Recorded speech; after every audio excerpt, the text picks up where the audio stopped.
부조와 선지자 제51장 가난한 자들에 대한 하나님의 돌보심. 종교적 예배를 위하여 백성들을 모으는 일을 촉진시키고 가난한 자를 돕기 위하여 모든 수입의 제211조가 요구되었다. 제111조에 관하여 여호와께서는 내가 이스라엘의 11조를 레위 자손에게 다 주었다고 선언하셨다. 그리고 제211조에 대하여 여호와께서는 네 하나님 여호와 앞, 곧 여호와께서 그 이름을 두시려고 택하신 곳에서 네 곡식과 포도주와 기름의 11조를 먹으며 또 네 우양의 처음 난 것을 먹고 네 하나님 여호와 경외하기를 항상 배울 것이니라 라고 명하셨다. 이 11조에나 거기에 상당한 돈을 백성들은 2년 동안은 성막이 서 있는 곳으로 가져와야 하였다. 바치는 자들은 하나님께 감사의 예물을 드리고 제사장에게 지정된 몫을 준 후에 그 나머지를 종교적 연회를 위하여 사용해야 하였는데 이 연회에 레위인과 이방인과 고아와 과부를 참여시켜야 하였다. 매년 축제일에는 감사 예물과 연회를 위하여 양식을 준비하였으며 백성들은 제사장과 레위인과 교제하며 하나님을 섬기는 일에 대한 교훈과 격려를 받을 수 있었다. 그러나 매 3년째 되는 해에는 제21조를 모세가 내 성문 안에서 먹어 배부르게 하라 라고 말한 바와 같이 집에서 레위인과 가난한 자를 접대하기 위하여 사용하여야 하였다. 이 11조는 자선 사업과 접대하는 일을 위하여 사용될 자금을 공급할 것이다. 그리고 가난한 자를 위하여 그 이상의 대책이 마련되어 있었다. 그들이 하나님이 요구하신 바를 인정한 다음에 가난한 자들에게 나타내라고 분부된 관대하고 친절하고 후대하는 정신보다 모세를 통하여 주신 하나님의 율법을 더 특출하게 만드는 것은 없었다. 비록 하나님께서는 당신의 백성을 크게 축복하시겠다고 약속하셨으나 그들 중에 빈곤이 전혀 존재하지 않도록 계획하지는 않으셨다. 하나님께서는 가난한 사람들이 땅에서 결코 사라지지 않으리라고 선언하셨다. 하나님의 백성 가운데는 그들의 동정과 친절과 자비심을 받아야 할 대상이 항상 있을 것이다. 지금처럼 그때에도 사람들은 불행과 질병과 재산의 손실을 당하였으나 그들이 하나님께서 주신 교훈을 따랐더라면 그들 중에는 거지도 없고 배가 고파서 고생하는 자들도 없었을 것이다. 하나님의 율법은 가난한 자들에게 땅의 소산의 얼마를 먹을 수 있는 권리를 주었다. 사람들은 배고플 때에 이웃의 밭이나 과수원에 들어가 허기를 때울 수 있을 만큼 곡식이나 과실을 먹을 자유가 있었다. 이 허락에 따라서 예수의 제자들은 안식일에 들을 지나가다가 곡식 이삭을 잘라 먹었다. 들과 과수원과 포도원의 모든 이삭은 가난한 자들에게 속하였다. 모세는 내가 밭에서 곡식을 베일 때에 그 한 몫을 밭에 잊어버렸거든 다시 가서 취하지 말고 네가 내 감람나무를 떤 후에 그 가지를 다시 살피지 말고 네가 내 포도원의 포도를 딴 후에 그 남은 것을 다시 따지 말고 객과 고아와 과부를 위하여 버려두라. 너는 애굽 땅에서 종되었던 것을 기억하라고 말하였다. 매 7년마다 가난한 자들을 위하여 특별한 양식이 준비되었다. 안식년이라고 불린 이 해는 추수가 끝난 다음에 시작되었다. 수확이 끝난 후에 곧 파종기였는데 이때 백성들은 씨를 뿌리지 말아야 하였다. 백성들은 봄에 포도원도 가꾸지 말아야 했고 곡식이나 포도를 수확하지도 말아야 했다. 땅에서 스스로 난 것은 청청할 때에 먹을 수 있었으나 곳간에 거두어 들이지 말아야 했다. 이 해의 소산은 이방인과 고아와 과부뿐 아니라 들짐승들이 자유로이 먹도록 놔두어야 했다. 그러나 만일 땅이 보통 해와 마찬가지로 백성들의 필요를 공급할 만큼만 수확을 내주었다면 어떻게 그들이 곡식을 거두지 않고 한 해를 살 수 있었겠는가? 이를 위하여 하나님께서는 충분한 양식을 준비하여 주실 것을 약속하셨다. 하나님께서는 내가 명하여 제6년에 내 복을 너희에게 내려 그 소출이 3년 쓰기에 족하게 할지라. 너희가 제8년에는 파종하려니와 묵은 곡식을 먹을 것이며 제9년 곧 추수하기까지 묵은 곡식을 먹으리라고 말씀하셨다. 안식년의 준수는 땅과 백성들에게 모두 유익이 되었다. 1년 동안 경작하지 않고 둔 땅은 그 후에는 더욱 풍성한 수확을 가져올 것이다. 백성들은 분주한 들 노동에서 벗어났다. 그리고 한편에는 이 기간 동안에 따르는 여러 가지 작은 일이 있기는 하였으나 모두 큰 휴가를 누렸으며 다가올 여러 해 동안에 쓸 수 있는 체력을 저장할 기회를 얻을 수 있었다. 백성들은 더욱 많은 시간을 묵상과 기도에 바치고 여호와의 가르치심과 요구에 통달하고 그들의 가족들을 교훈하였다. 안식년에는 히브리 노예들을 놓아 주어야 했으며 그들을 빈손으로 돌려보내지 말아야 했다. 하나님께서는 안식년에는 그를 놓아 자유하게 할 때에는 공수로 가게 하지 말고 내 양무리 중에서와 타작 마당에서와 포도주 틀에서 그에게 후히 줄지니라고 지시하셨다. 품꾼의 삭은 신속히 지불되어야 했다. 곤궁하고 비난한 품꾼은 너희 형제든지 내 땅 성문 안에 우거하는 객이든지 그 품삯을 당일에 주고 해진 후까지 끌지 말라. 이는 그가 빈궁함으로 마음의 품삯을 사모함이라. 노역에서 도망하는 자들의 대우에 관하여 역시 특별한 지시를 주셨다. 종이 그 주인을 피하여 내게로 도망하든지 너는 그 주인에게로 돌리지 말고 그가 성읍 중에서 기뻐하는 곳을 택하는 대로 너와 함께 네 가운데 거하게 하고 그를 압제하지 말지니라. 제7년은 가난한 자들이 빚에서 놓이는 해였다. 히브리인들은 어느 때나 이자를 받지 않고 돈을 빌려주므로 공공한 동포를 도우라는 명을 받았다. 가난한 사람에게 이자를 받는 것은 다음과 같이 분명히 금지되어 있었다.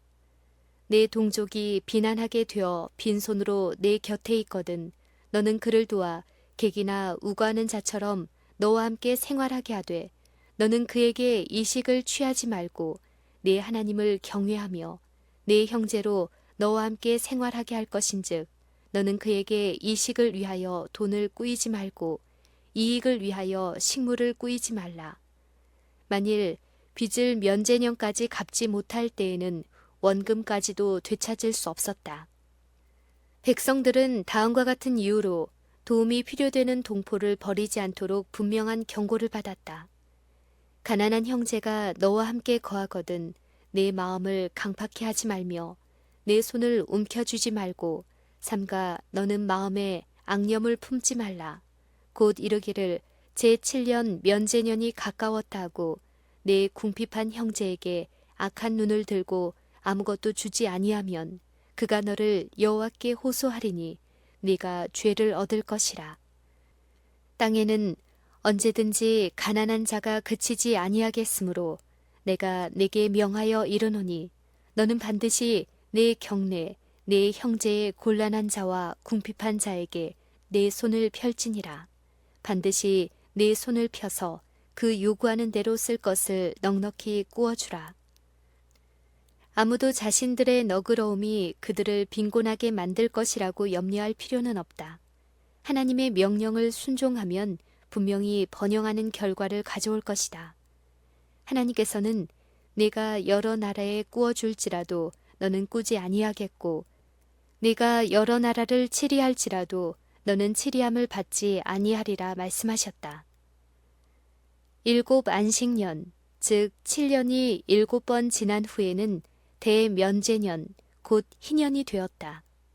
너는 나팔 소리를 내되 전국에서 나팔을 크게 불지며 제50년을 거룩하게 하여 전국 거민에게 자유를 공포하라. 이 해는 너희에게 희년이니 너희는 각각 그 기업으로 돌아가며 각각 그 가족에게로 돌아갈지니라. 7월 10일 속죄일에 희년의 나팔을 불었다. 유대 백성이 거하는 전국에 그 소리가 들려 모든 야곱의 자손들을 불러 면제년을 환영하게 하였다. 대속죄일에 이스라엘 백성들의 죄가 속죄되었으므로 백성들은 즐거운 마음으로 희년을 환영하여야 했다. 안식년에서와 마찬가지로 땅에 파종하거나 추수하지 말아야 하였고 땅의 소산은 가난한 자들의 정당한 소유로 간주되어야 하였다. 안식년에 자유를 얻지 못한 히브리 노예들이 모두 풀려났다. 특별히 희년을 특출하게 만든 것은 모든 소유지를 그 본래의 소유자의 가족에게 돌려주는 것이었다. 하나님의 특별하신 지시에 따라 가나안 땅은 추첨으로 분배되었고 그렇게 분배된 후에는 아무도 자기의 소유를 팔 자유가 없었다. 가난으로 인하여 어쩔 수 없는 경우를 제외하고는 땅을 팔지 않았으며 팔았을지라도 그 후에 본인이나 그 친척이 다시 찾고자 할 때에는 언제든지 산 사람은 그것을 다시 팔기를 거절하지 말아야 하였다. 그리고 만일 다시 찾지 못할 때에는 이 토지는 희년에 그 최초의 소유자나 그 상속인에게로 돌아갈 것이었다. 여호와께서는 이스라엘에게 다음과 같이 선언하셨다. 토지를 영영이 팔지 말 것은 토지는 다 내 것임이라.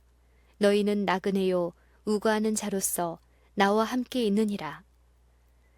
백성들은 이것이 당분간 그들이 소유하도록 허락된 하나님의 땅이며 하나님께서는 정당한 소유자요 원지주이심으로 가난한 자와 불행한 자를 위하여 특별한 고려를 베푸실 수 있다는 사실을 마음속 깊이 간직해야 하였다. 가난한 자도 부자와 똑같이 하나님의 나라에서 자리를 가질 권리가 있다는 사실을 모든 사람의 마음에 감명시켜야 하였다. 자비로우신 우리의 창조주께서는 가난하고 고통당하는 자들의 생애에 고통을 덜어주고 희망의 광선을 가져다주고 명랑한 빛을 비추시려고 이와 같은 대비책을 세우셨다. 여호와께서는 재산과 권력에 대한 과도한 애착심을 막고자 하셨다. 한 계층이 끊임없이 재물을 축적하고 다른 계층은 빈곤과 타락에 빠짐으로 인하여 큰 악이 초래될 것이다. 어떠한 제재가 없다면 부자는 권력을 독점할 것이며 가난한 자들은 비록 하나님 보시기에는 모든 면에 매우 귀하다 할지라도 점점 번영하는 그들의 동포에 비해 열등한 사람들처럼 보이게 되고 또 그런 대우를 받게 될 것이다. 이와 같은 압박감은 보다 가난한 계층의 사람들에게 절망과 자포자기의 감정을 갖게 만들어 사회를 타락시키고 각종 범죄의 문호를 열게 만들 것이다. 하나님이 세우신 법규는 사회적 평등을 유지하도록 계획되었다.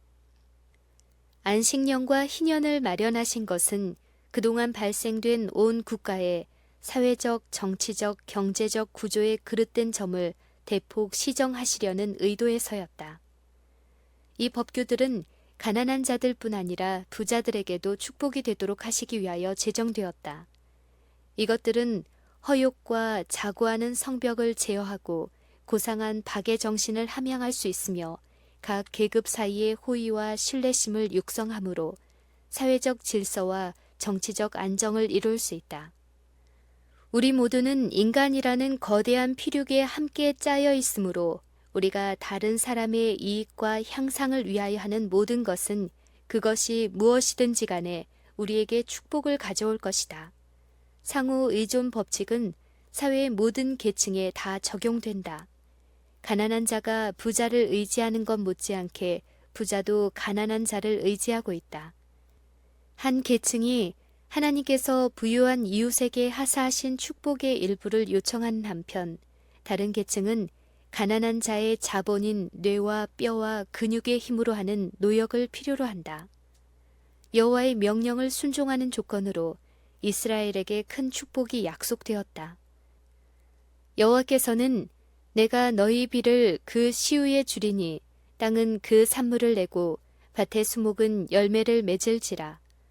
너희의 타작은 포도 딸 때까지 미치며 너희의 포도 따는 것은 파종할 때까지 미치리니 너희가 음식을 배불리 먹고 너희 땅에 안전히 거하리라. 내가 그 땅에 평화를 줄 것인즉 너희가 누우나 너희를 두렵게 할 자가 없을 것이며 내가 사나운 짐승을 그 땅에서 제할 것이요 칼이 너희 땅에 두루 행하지 아니할 것이며 나는 너희 중에 행하여 너희 하나님이 되고 너희는 나의 백성이 될 것이니라. 그러나 너희가 내게 청종치 아니하여 이 모든 명령을 준행치 아니하며 나의 언약을 배반할진대 너희의 파종이 헛되리니 너희의 대적이 그것을 먹을 것임이며 내가 너희를 치리니 너희가 너희 대적에게 패할 것이요 너희를 미워하는 자가 너희를 다스릴 것이며 너희를 쫓는 자가 없어도 도망하리라고 말씀하셨다. 모든 사람이 다 하나님이 주신 현세의 축복을 평등하게 누려야 한다고 매우 열렬하게 주장하는 사람들이 많이 있다. 그러나 이것은 창조주의 목적이 아니다. 상태의 다양성은 하나님께서 품성을 향상시키시고 발전시키기 위하여 계획하신 방법 가운데 하나이다.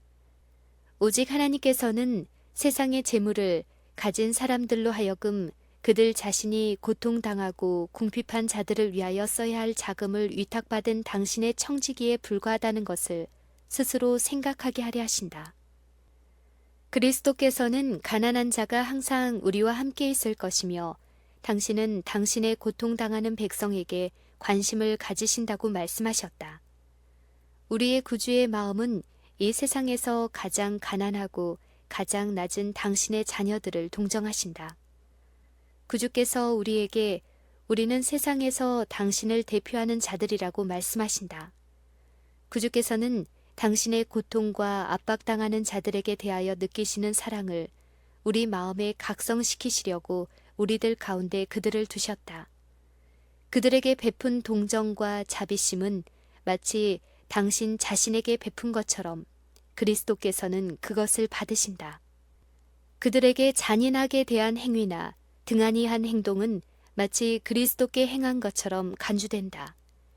가난한 자들의 유익을 위하여 하나님께서 주신 법칙을 계속 지켰더라면 현재 세상의 상태는 도덕적, 영적, 물질적 면에 있어서 얼마나 달라졌을 것인가. 이기심과 자존심은 지금처럼 나타나지 않았을 것이며 오히려 각 사람은 타인의 행복과 복리를 위하여 친절히 염려하는 마음을 품었을 것이다. 그리고 지금 여러 나라에서 볼 수 있는 그와 같은 광범위한 빈곤이 있지 않았을 것이다. 하나님께서 명하신 원칙들은 각 시대를 통하여 부자가 가난한 자를 압제하고 가난한 자가 부자를 의심하고 증오한 결과로 일어나는 무서운 악을 방지하기 위한 것이다. 이 원칙들은 거대한 재물을 모으고 무제한으로 향락에 방종하는 일을 막는다. 또한 막대한 재산을 쌓기 위해 공정한 보수를 지불하지 않고 노역을 시킴으로 인하여 무수한 사람들을 결과적으로 무지와 타락에 빠지게 한 그 같은 잘못을 방지할 수 있을 것이다. 이 원칙들은 지금 무질서와 유혈로 세상을 채우려고 위협하는 문제들을 평화적으로 해결시켜 줄 것이다.